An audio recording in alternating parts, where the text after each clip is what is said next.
কারা বলছে 21শে জুলাই নিয়ে? মমতা বন্দ্যোপাধ্যায়ের নেতৃত্বে আন্দোলন হয়েছিল 1993-এর 21শে জুলাই। আন্দোলনটা মমতা বন্দ্যোপাধ্যায়ের নেতৃত্বে হয়েছিল। এখন যে চারানা নকুলদানারা, যাদের ক্যাশমোমো হয় না, যারা বড় বড় কথা বলছেন, তারা অনেকে সিপিএম করতেন তখন। তারা কেউ মানে মমতা বন্দ্যোপাধ্যায়ের এই আন্দোলনটা দেখেননি। কেন ধর্মতলা? তার কারণ এই জায়গাটা ঘিরেই তো গন্ডগোলটা হয়েছে, এই মোড়েই তো ডেড বডি পড়েছে।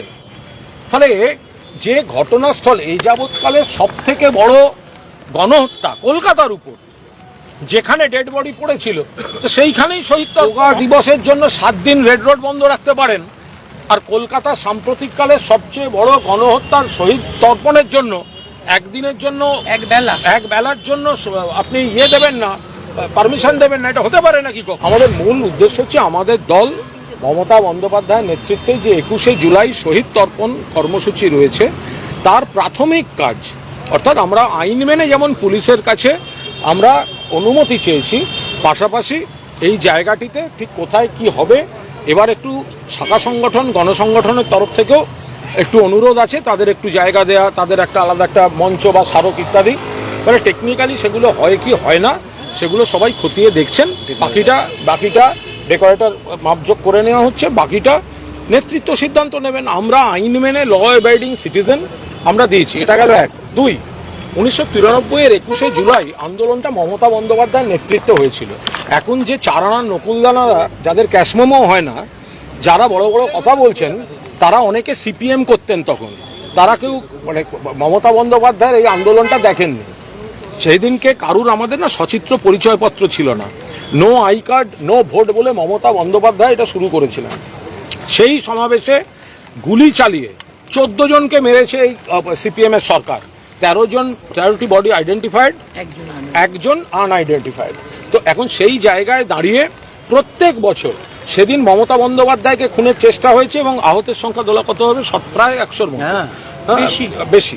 তো ফলে এখন সেই জায়গায় দাঁড়িয়ে মমতা বন্দ্যোপাধ্যায়কে পুলিশ সেদিন অচৈতন্য অবস্থায় তুলে নিয়ে যাচ্ছিল।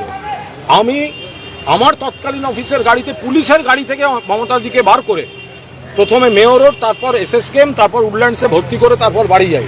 কারা বলছে 21শে জুলাই নিয়ে? মমতা বন্দ্যোপাধ্যায়ের নেতৃত্বে আন্দোলন হয়েছিল। কারা বলছে এই কথাগুলো? এবং তারপর থেকে প্রত্যেক বছর এই দিনটি শহীদ তর্পণ মমতা বন্দ্যোপাধ্যায় করে থাকেন। এটা যে কোনো নেত্রী, রাজনীতিতে এটা একটা নজির যে এইভাবে শহীদ পরিবারদের শ্রদ্ধা জানিয়ে, শহীদদের শ্রদ্ধা জানিয়ে, শহীদ পরিবারদের সম্মান দিয়ে যা হয়ে থাকে। এবার বলবেন কেন ধর্মতলা? তার কারণ এই জায়গাটা ঘিরেই তো গন্ডগোলটা হয়েছে, এই মোড়েই তো ডেড বডি পড়েছে।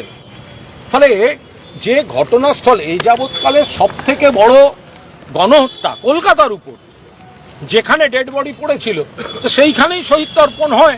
আপনি যোগা দিবসের জন্য 7 দিন রেড রোড বন্ধ রাখতে পারেন। আর কলকাতা সাম্প্রতিককালে সবচেয়ে বড় গণহত্যার শহীদ তর্পণের জন্য একদিনের জন্য এক বেলার জন্য আপনি দেবেন না, পারমিশন দেবেন না? এটা হতে পারে নাকি কখনো? আর এটা আরেকটা খুব গুরুত্বপূর্ণ তাৎপর্য, কুণালদার সঙ্গে একটা শুধু শব্দ আমি অ্যাড করব। কুণালদা যে ভর্তির কথা বললেন হসপিটালে, সেইখান থেকে ছাড়া পেতে নেত্রীর 1 মাস লেগেছিল। 1 মাস বাদে ডিসেম্বর 1994 এই স্পটে দাঁড়িয়ে তিনি ঘোষণা করেছিলেন, আমি যতদিন বাঁচব এই আমার শহীদ সাথীদের স্মরণে স্মৃতিতর্পণ করে আমি 21শে জুলাই পালন করব শহীদ দিবস। এইটা সবচেয়ে বড় তাৎপর্য আমাদের দিক থেকে এটা করার। কিন্তু ওনার শপথ ছিল